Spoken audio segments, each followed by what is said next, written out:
నే తపస్సుకు మెచ్చితిని. ఏం వరం కావాలి సూర్యనందన? ధన్యోస్మి స్వామి, ధన్యోస్మి.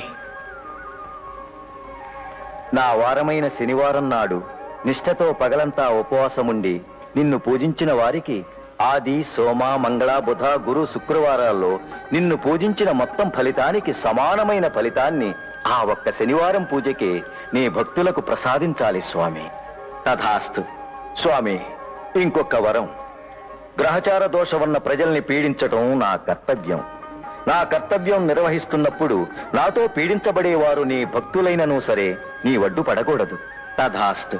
ధన్యోస్మి స్వామి, ధన్యోస్మి. శివుడు అంటే నాకు ఇష్టం. కాశీలో ఉంటాడని కాదు, కాటిలో కూడా తోడుంటాడని.